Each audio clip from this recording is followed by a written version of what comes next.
Hey everybody, I'm Anna Huthmaker from Huthmaker Violins. You found another one of our Student Stuck at Home series. And today, I want to take you on a little trip. For just a second, I want you to close your eyes and I want you to imagine a centuries-old village. A village that became a town that later became a city in northern Italy. I want you to imagine a square with a cathedral and a bell tower with the kind of like cobblestone streets. I want you to imagine that you can smell espresso and garlic and wood shavings. And what you hear from all these different little shops that are tucked down the side streets is the sound of violins being made. That is the town of Cremona, Italy. Now, if you've been playing for a while, you've probably heard of Cremona. A lot of times when musicians talk about their instruments, we actually, when we mention Cremona, we kind of lower our voice and we say it in kind of a hushed, kind of a worshipful way, because there's something very special about Cremona. Now, the first thing that's special about Cremona, first of all, it's a million jillion years old. It was founded in 218 BC, and it's been through tons of history, and you can Google all that and look it up. But the thing it's famous for our purposes, is that it is the home, really, of the greatest violin makers in the entire world. It started with the Amati family, and then, of course, all of our favorite, Stradivari. He came from Cremona, Guarneri. There are so many of the old, historical, amazing makers that came from that little tiny town. And these days, there's modern makers there every time you turn a corner. Great, amazing master makers like Giorgio Grisales and Stefano Trabucchi, Edgar Russ and Marco Nolli, and many, many, many more. So I want you to think for just a second. How many violin makers do you know?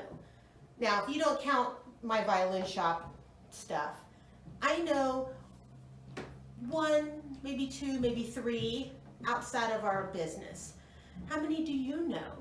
You've seen Jonathan on camera. You know that we have Francisco Milo. He's an amazing violin maker. But you might not even know a single one. In Cremona, Italy, there's over 140, and this is not a big place. So actually, like, the history of violin making is steeped in the streets of this place. So when people talk about Cremona, you got to understand that's where the magic comes from. We have been so blessed. We have gotten to visit Cremona a few times, and it gives me goosebumps to think about because it's beautiful and it's old, and I'm not kidding you. You'll be walking down the road, there's a violin maker, there's a violin maker, there's a violin maker. Now, if you are lucky enough to go to Cremona, I don't want you to go with the idea of, I'm going to go and find and buy myself a violin, because it's not like that. The makers are true craftsmen.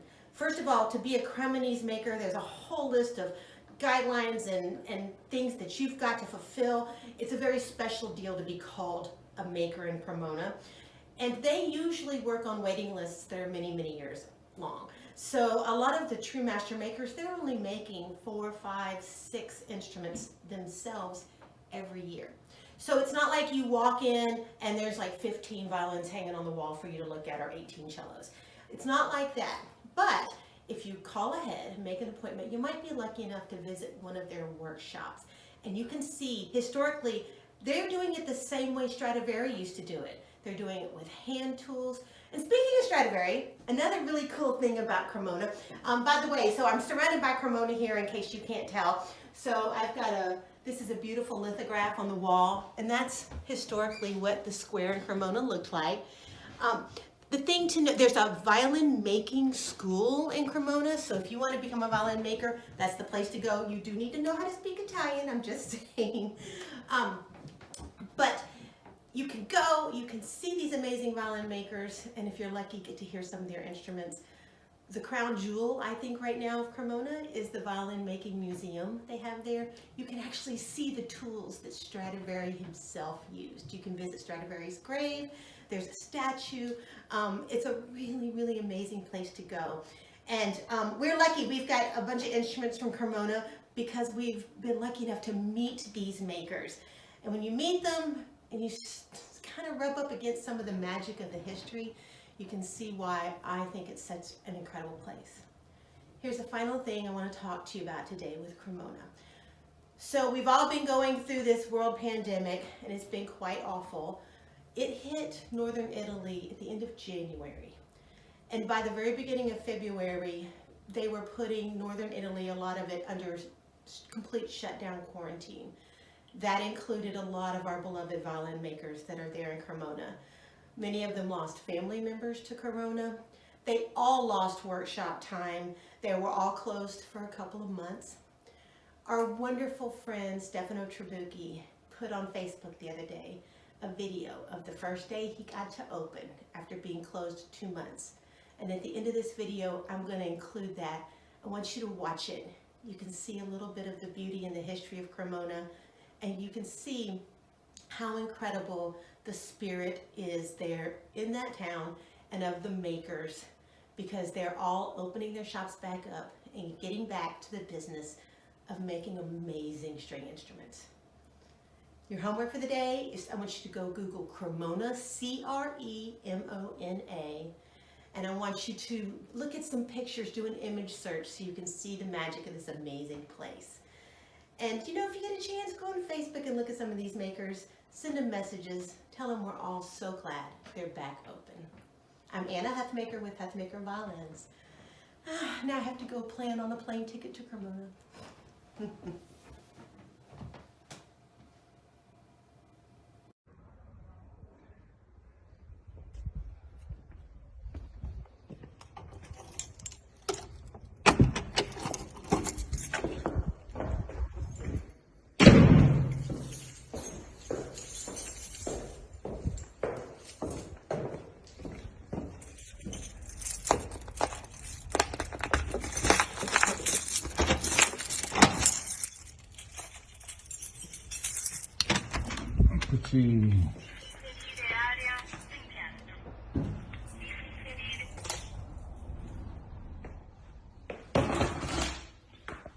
Ecco.